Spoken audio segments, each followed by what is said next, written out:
అస్మదీయులకి IAS కట్టబెట్టేందుకు chief secretary Jawahar రెడ్డికి ఇంత ఆత్రం ఎందుకని మేము ప్రశ్నిస్తూ ఉన్నాం. గతంలో ధనంజయ రెడ్డి ఐఏఎస్ కన్ఫర్మేషన్ అప్పుడు కూడా ఆనాడు మీ తండ్రి అధికారంలో ఉన్నప్పుడు అర్హత లేని ధనంజయ రెడ్డికి మున్సిపల్ డిపార్ట్మెంట్ తీసుకొచ్చి ప్రమోషన్లు ఇచ్చి ఏ విధంగా ఐఏఎస్ కట్టబెట్టారో అదే రీతిలో ఈరోజు సీఎంఓలో చక్రం తిప్పుతున్నాడు. ధనన్న ఏదన్నా ధనాన్నే.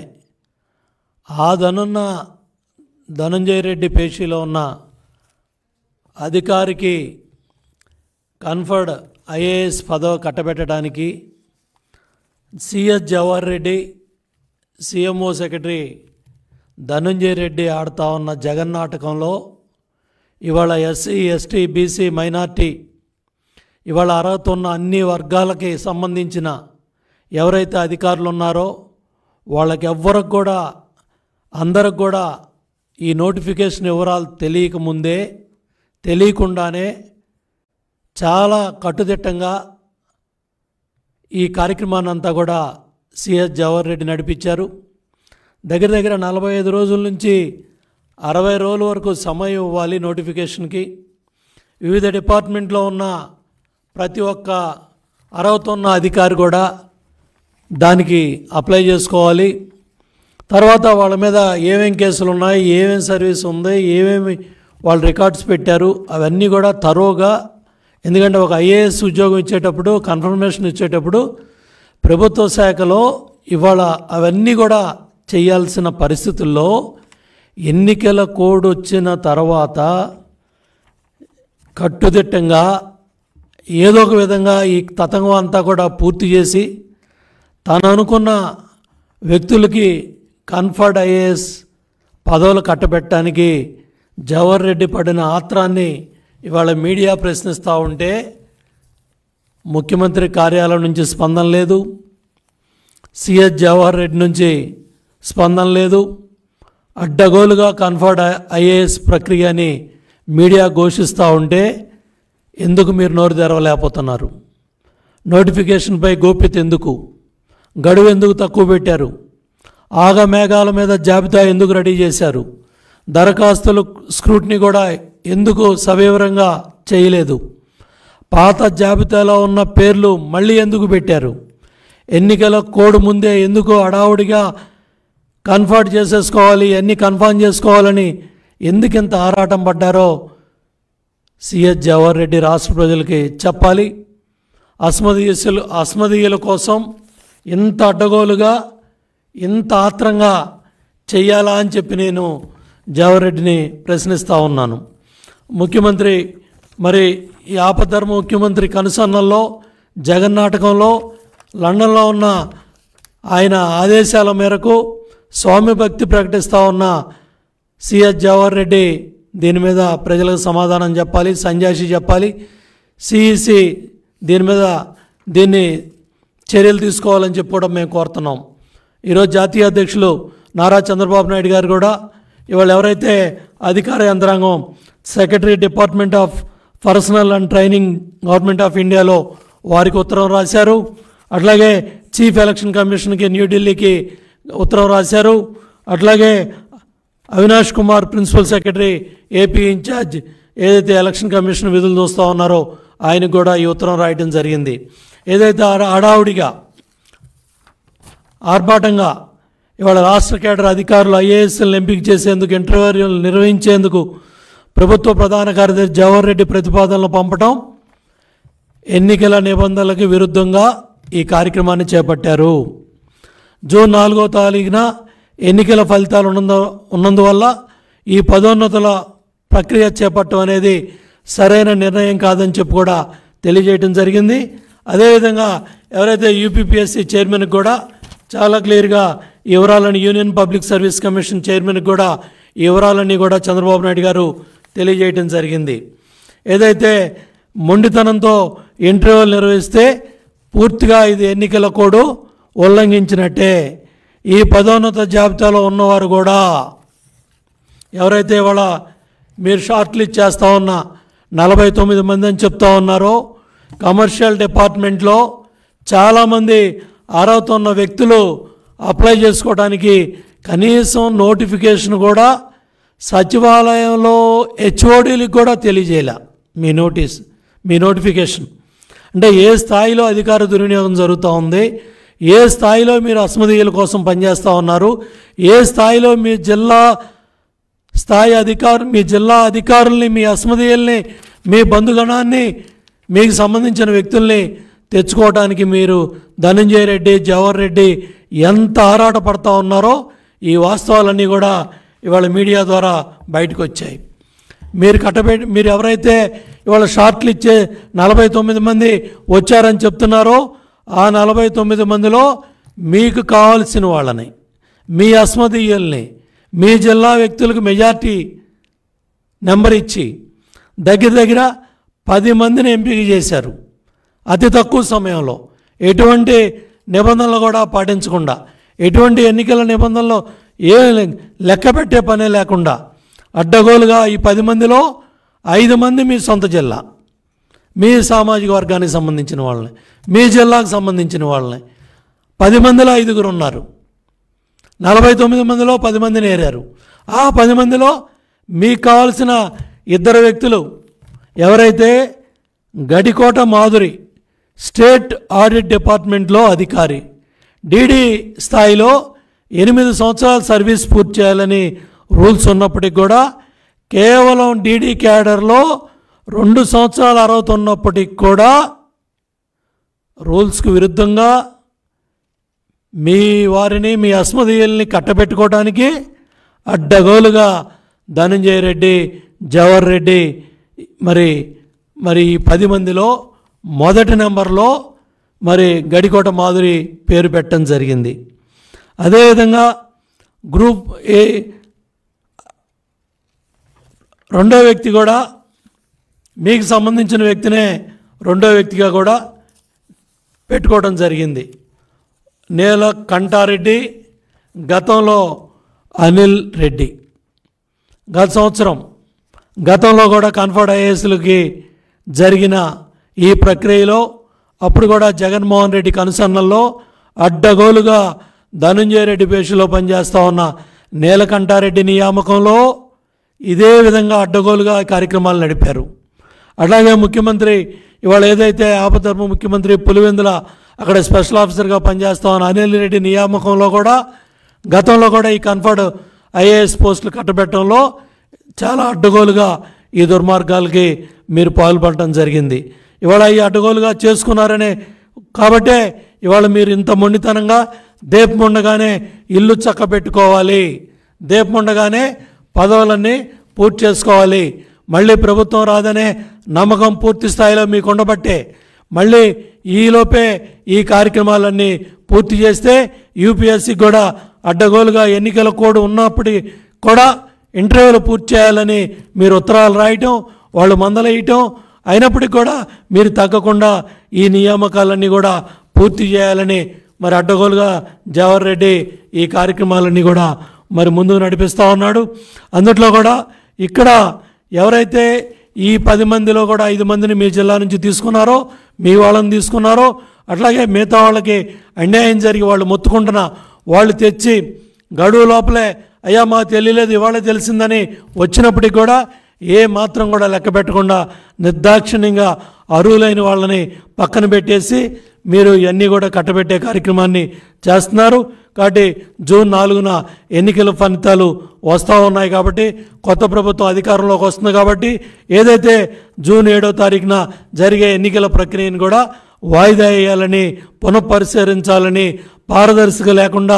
పారదర్శకత ట్రాన్స్పరెన్సీ లేకుండా సిఎస్ జవహర్ రెడ్డి, ధనంజయ రెడ్డి ముఖ్యమంత్రి కార్యాలయం, చీఫ్ సెక్రటరీ కార్యాలయం ఏకపక్షంగా ఈ నిర్ణయాలన్నీ తీసుకొని ఏకపక్షంగా 49 మందిలో 10 మందిలో గతంలో ఉన్న వాళ్ళని 2-3 తనకు కావాల్సిన వాళ్ళని పెట్టుకొని ఈ ప్రక్రియ అంతా పూర్తి చేసి మరి యూపీఎస్సీకి ఇవన్నీ పంపించారు కాబట్టి ఇది పారదర్శకంగా జరగలేదు కాబట్టి, ట్రాన్స్పరెంట్గా జరగలేదు కాబట్టి ఈ రూపొందించిన జాబితాని పునఃపరిశీలించాలని, పదోన్నతుల అంశాన్ని జూన్ 7 తర్వాతే చేపట్టాలని కూడా చంద్రబాబు నాయుడు గారు యూపీఎస్సీ చైర్మన్కి ఉత్తరం రాయడం జరిగింది. ఎవరైతే అర్హత ఉన్నారో, ఎవరైతే ఎస్సీ, ఎస్టీ, బీసీ, మైనార్టీ అన్ని వర్గాలకు సంబంధించిన అర్హత ఉన్న అధికారులకి ఈ కన్ఫర్డ్ ఐఏఎస్ పోస్టులో, ఈ 2 పోస్టులో న్యాయం జరగాలని చంద్రబాబు నాయుడు గారు రాసిన ఉత్తరం కూడా ఇవాళ మీడియాకి, ప్రజలకి మరి ఇవన్నీ కూడా బయట పెట్టడం జరిగింది. కాబట్టి మరి ఇమీడియట్గా దీని మీద ఎలక్షన్ కమిషన్ ఆఫ్ ఇండియా స్పందించాలి, అట్లాగే యూపీఎస్సీ చైర్మన్ కూడా స్పందించాలి, సంబంధ అధికారులు కూడా స్పందించాలని చెప్పి నేను కోరుతా ఉన్నాను. ఎందుకంటే ఈ ఈ ప్రక్రియ జవహర్ రెడ్డి కంప్లీట్గా ఇవాళ ఎలక్షన్ ప్రక్రియ పూర్తయ్యి అడ్డగోలుగా మాచర్లో జరిగింది ఏంటో మనం చూసాం, తాడిపత్రిలో జరిగింది ఏంటో మనం చూసాం, చంద్రగిరిలో జరిగింది ఏంటో చూసాం. ఇవాళ పిలిక ఎలుకని పట్టుకోలేదని, ఎలుక పిల్లిని పట్టుకోలేదని కూడా మరి ఇవాళ బయట వ్యాఖ్యానాలు వినిపిస్తూ ఉంటే యంత్రాంగం సిగ్గుపడాల్సిన పరిస్థితులు ఉన్నాయి.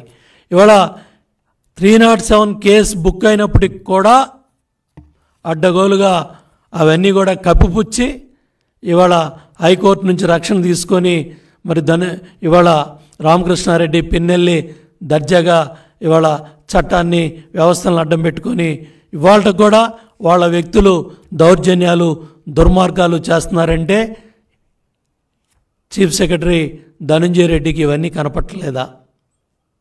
ఇవన్నీ ముఖ్యం కాదా? వీటిని ఇవాళ ఎలక్షన్ కమిషన్ దృష్టికి ఇవన్నీ తీసుకెళ్లాల్సిన బాధ్యత మీకు లేదా? ఎన్నికల తర్వాత జరిగిన హింస మీద మీరు ఎలక్షన్ కమిషన్ దృష్టికి ఎందుకు తీసుకెళ్ళలేకపోయారు? ఎందుకు మీరు ఇవన్నీ పరిశీలించలేకపోతున్నారు?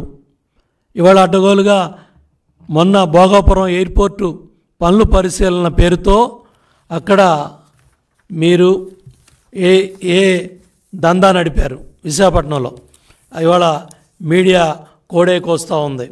ఏదైతే జీవో 596ని అడ్డం పెట్టుకొని అసైన్మెంట్ ల్యాండ్ల్ని కొట్టేయడానికి 2000 ఎకరాల దందా నడుస్తూ ఉంది విశాఖపట్నం, విజయనగరం జిల్లాల్లో. మీకు సంబంధించిన మీ బంధువులు, ముఖ్యమంత్రి కుటుంబ సభ్యులు, విజయసాయిరెడ్డి బంధువులు, వైవి సుబ్బారెడ్డి బంధువులు, మీ పార్టీ నాయకులు సుమారు 2000 ఎకరాల దందా విశాఖపట్నంలో, విజయనగరంలో అడ్డగోలుగా అసైన్మెంట్ ల్యాండ్లు కొట్టేసే కార్యక్రమం నడుస్తూ ఉంటే మీరు భోగాపురం ఎయిర్పోర్టు పనులు పరిశీలన అని చెప్పి విశాఖపట్నం వెళ్ళి ముఖ్య అధికారులందరినీ కూడా పిలిపించుకొని ఏదైతే ఈ అసైన్మెంట్ ల్యాండ్లు రిజిస్ట్రేషన్ల ప్రక్రియ అంతా కూడా కౌంటింగ్ రిజల్ట్స్ వచ్చే లోపే హడావుడిగా పూర్తి చేయాలని అడ్డగోలుగా ఆ ఈ భోగాపురం ఎయిర్పోర్ట్ చుట్టుపక్కల మండలాలు, గ్రామాలు, ఆ కొన్న భూములు ప్రక్రియ అంతా కూడా, రిజిస్ట్రేషన్ ప్రక్రియ అంతా కూడా ఆగమేఘాల మీద పూర్తి చేయాలని రెవెన్యూ యంత్రాంగానికి, సంబంధిత పోలీస్ యంత్రాంగానికి, ఇవాళ పేదలు, ఎస్సీ, ఎస్టీ, బీసీ, మైనార్టీ సంబంధించిన అసైన్మెంట్ ల్యాండ్ల్ని మీరు అడ్డగోలుగా జీవో 596 తీసుకొచ్చి ఈ ఫ్రీ హోల్డ్ సర్టిఫికేట్లు ఎవరైతే అమాయకులకి ఇప్పించి ఎకరం 5 లక్షలు 10 లక్షలకి వాళ్ళ చేతుల్లో పెట్టి అమాయకుల చేతుల్లో అడ్డగోలుగా ఎకరం 1 కోటి 2 కోట్ల రూపాయలు చేసే విలువైన భూములన్నీ కూడా అతి తక్కువ రేట్లకి కొట్టేసే కార్యక్రమాన్ని కూడా సిఎస్ జవహర్ రెడ్డి బంధువులు, ముఖ్యమంత్రి బంధువులు, విజయసాయిరెడ్డి బంధువులు, వైవి సుబ్బారెడ్డి బంధువులంతా అడ్డగోలుగా ఈ కార్యక్రమాలు నడిపిస్తూ ఉంటే ఇవన్నీ కూడా పర్యవేక్షించడానికే జవహర్ రెడ్డి మొన్న విశాఖపట్నం వెళ్ళాడని అక్కడ మొత్తం మీడియా అంతా కూడా కోడేకొస్తూ ఉంది. అక్కడ ప్రతిపక్షాలన్నీ కోడేకొస్తూ ఉన్నాయి. ఏ మాత్రం కూడా సిఎస్ జవహర్ రెడ్డి వీటి మీద స్పందన లేదు, వీటి మీద వివరణ లేదు. ఎందుకంటే ఇవాళ ఏదైతే 22A ఉన్న ఈ భూములన్నీ కూడా ఏదైతే ఈ ఫ్రీ హోల్డ్ సర్టిఫికేట్లని అడ్డగోలుగా ఏదైతే మార్చేసి మీరు ఏదైతే జీవో మరి 596ని అడ్డం పెట్టుకొని ఈ అడ్డగోలు కార్యక్రమాలన్నీ కూడా నడిపిస్తూ ఉన్నారు. సెక్షన్ 35 బార్ 2023 చట్టాన్ని అడ్డం పెట్టుకొని కూడా విశాఖపట్నం, విజయనగరం చుట్టుపక్కల ఎస్సీ, ఎస్టీ, బీసీ, మైనార్టీలకు సంబంధించిన ఏదైతే పేద వర్గాలకు సంబంధించిన అసైన్ భూములన్నీ కూడా కొట్టేయటానికి అడ్డగోలుగా ఈ కార్యక్రమాలన్నీ కూడా పర్యవేక్షించడానికే మీరు విశాఖపట్నం వెళ్ళారని అక్కడ ఈ వాస్తవాలన్నీ కూడా బయటకు వచ్చాయి. దీని మీద కూడా సిఎస్ జవహర్ రెడ్డి వివరణ ఇవ్వాలి. ఇవన్నీ కూడా దృష్టిలో పెట్టుకొని ఏదైతే మేము సిఇఓకి గత 10 రోజులుగా ఇవన్నీ కూడా తెలియజేస్తూ ఉన్నాం. ఎన్నికల హింస, ఎన్నికల తర్వాత జరిగిన హింస, ఏదైతే ఈవీఎం పగలగొట్టిన సంఘటనలో చాలా స్పష్టంగా కింద స్థాయి చిన్న ఉద్యోగస్తుల్ని బలి చేశారు. ఎవరైతే పీఓ ఉన్నాడో, ఏ పీఓ ఉన్నాడో, PO, polling officer, assistant polling officer case డైరీలో ఎమ్మెల్యే ఈవీఎంలు పగలగొట్టాడని, వాళ్ళ నాయకులంతా బూతుల్లోకి వచ్చారని, తెలుగుదేశం ఏజెంట్ శేషగిరి మీద బెదిరించారని, బయట తల పగలగొట్టారని, ఎమ్మెల్యే సమక్షంలోనే ఇవన్నీ జరిగాయని చాలా క్లియర్గా అక్కడ ఈ కార్యక్రమాలన్నీ నడిచాయి. ఎందుకు సెక్టార్ అధికారి రిపోర్టుని మీరు పరిగణలో తీసుకోలేదు? ఎందుకు సెక్టార్ అధికారి మీద చర్యలు తీసుకోలేదు? ఎందుకు మొబైల్ స్క్వాడ్ మీద చర్యలు తీసుకోలేదు? ఎందుకు అక్కడ రిటర్నింగ్ ఆఫీసరు జాయింట్ కలెక్టర్ ఉన్నాడు, ఆయన మీద ఎందుకు చర్యలు తీసుకోలేదు? డిఈఓ, కలెక్టర్ ఎందుకు వెంటనే దీన్ని తెలియజేయలేదు? ఇవన్నీ కూడా మొత్తం వెబ్కాస్టింగ్లో సిఇఓ కార్యాలయంలో ఎవరైతే అధికారులు వీటిని పర్యవేక్షించారో వాళ్ళు ఎందుకు బయట పెట్టలేదు? అట్లాగే డిఈఓ, కలెక్టర్ కార్యాలయంలో ఇవన్నీ వెబ్కాస్టింగ్లో ప్రతి ఒక్కళ్ళు చూశారు, దీన్ని ఎందుకు బయట పెట్టలేదు? ఆ రోజే బయటపెట్టి శేషగిరి మీద జరిగిన దాడిని 307 కేసు పెట్టుంటే ఇమ్మీడియట్గా ఇవాళ పిన్నెల్లి రామకృష్ణారెడ్డి జైల్లో ఉండేవాడు. ఎన్నికల తర్వాత హింస మాచర్లో జరిగి ఉండేది కాదు, ఇంతమంది గ్రామాలు వదిలిపెట్టి వెళ్ళేవాళ్ళు కాదు, ఇంతమంది తలకాయలు పగిలేవి కాదు, ఇంతమంది ఆడబిడ్డలు ఇవాళ ఊళ్ళో వదిలిపెట్టి బయటికి వెళ్ళేవాళ్ళు కాదు. ఇవాళ చిన్న కింద స్థాయి పీఓని, ఏపీఓని బలి చేయటమే కాకుండా పై స్థాయిలో ఎక్కడి నుంచి చీఫ్ సెక్రటరీ దగ్గర నుంచి ఈ దుర్మార్గాలు జరిగినాయి. ఎందుకంటే చీఫ్ సెక్రటరీయే నియామకం చేశాడు ఇవన్నీ.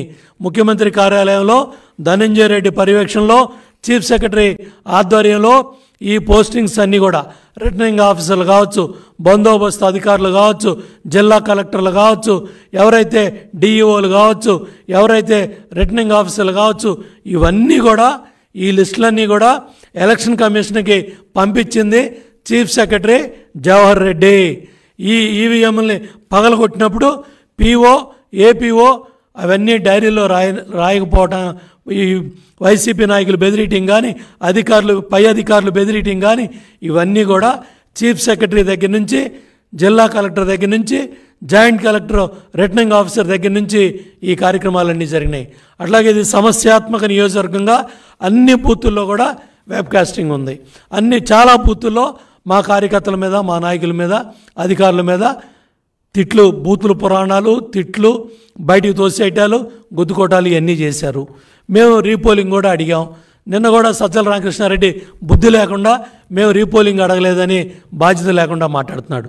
ఇన్ని దుర్మార్గాలు జరిగితే ఏ బాధ్యత గల అధికారి ఇది బయట పెట్టినప్పటికి కూడా లోకేష్ బాబు ఈ వాస్తవాలన్నీ కూడా ఎలక్షన్ కమిషన్ ఆఫ్ ఇండియా దృష్టికి తీసుకెళ్తే, ఏదైతే వాళ్ళ మరి బయటికి వాస్తవాల్ని మరి లోకేష్ బాబు బయట పెట్టాడో అప్పుడు ఎలక్షన్ కమిషన్ ఆఫ్ ఇండియా స్పందించి చర్యలు తీసుకుంటే బుద్ధి లేకుండా సజ్జల రామకృష్ణారెడ్డి కావచ్చు, మరి ఈ అంబటి రాంబాబు కావచ్చు, జోగి రమేష్ కావచ్చు, అదేవిధంగా కాసు మహేష్ రెడ్డి కావచ్చు, అనిల్ కుమార్ మరి అక్కడైతే పార్లమెంట్ అభ్యర్థిగా పోటీ చేస్తున్నాడో వీళ్ళందరూ కూడా బాధ్యత లేకుండా, బుద్ధి లేకుండా మేము వాస్తవాలను బయటపెడితే మా మీద చర్యలు తీసుకోవాలని మీరు కోర్టుల్లో వాదనలు వినిపిస్తున్నారంటే, మా మీద బురద జల్లే కార్యక్రమాలు చేస్తున్నారంటే ఎంత పిరికితనంతో, ఎంత బాధ్యత లేకుండా, ఎంత మరి ఇంత అరాచకాలని బట్టబయలు చేస్తే బాధ్యత గల అధికారులు చేయలేని పని లోకేష్ బాబు బయట పెడితే ఇవాళ ఏడవలేక ఓరవలేక మీరు బురద జల్లే కార్యక్రమాలని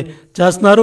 ఏదైనప్పుడు కూడా ఈరోజు కూడా ఇవాళ ఇంకా ఎన్నికల హింస సిట్ వచ్చి ఇంత చేస్తూ ఉన్నప్పటికీ కూడా మా పార్టీకి సంబంధించిన కార్యకర్తల మీద, నాయకుల మీద ఎక్కువ కేసులు బుక్ అయ్యి ఎక్కువ మందిని అరెస్ట్ చేస్తున్నారని కూడా వస్తూ ఉన్నాయి. ఇటువంటి అన్నింటినీ కూడా కట్టడి చేయాలి, అమాయకులను బలి చేయకూడదని కూడా కోరుతా ఉన్నాం. ఏదైతే ఇంకా ఇటువంటి సంఘటనలు జరగకుండా బాధ్యత తీసుకోవాలి. మేము ఒకటే election commission chief election commission కూడా తెలియజేసేది ఏంటంటే, అక్కడ మాజీ ఎంపీ కనకమేడల రవీంద్ర కుమార్ కూడా ఎన్నో ఉత్తరాలు అక్కడ ఇవ్వటం జరిగింది. ఈ చీఫ్ సెక్రటరీ కార్యాలయంలో ఉన్నంత వరకు ఈ జవహర్ రెడ్డి నాయకత్వంలో ఇవాళ కౌంటింగ్ ప్రక్రియ కూడా న్యాయబద్ధంగా జరగదు. కాబట్టి ఆ సిఎస్ని ఆ పదవి నుంచి తప్పించాలి. ఏదైతే ఇవాళ పిన్నెల రామకృష్ణారెడ్డి వ్యక్తులు ఇటువంటి దుర్మార్గాలకి ఎవరో పాల్పడకుండా అతని మీద అనర్హత కూడా ప్రకటించాలని, ఇమీడియట్గా సిఎస్ని ఆ బాధ్యతల్ని తప్పించాలని, కేంద్ర ఎన్నికల పర్యవేక్షణ అధికారుల పర్యవేక్షణలో ఈ కౌంటింగ్ ప్రక్రియ అంతా కూడా నడవాలని చీఫ్ ఎలక్షన్ కమిషన్ని కోరటం జరుగుతూ ఉంది. మరి మన పార్టీ నుంచి కూడా అక్కడ కనకమేడల రవీంద్ర గారు కూడా ఇవన్నీ కూడా తెలియజేస్తున్నారు. కాబట్టి దాని మీద స్పందించాలని కూడా కేంద్ర ఎన్నికల సంఘాన్ని కోరుతున్నాం.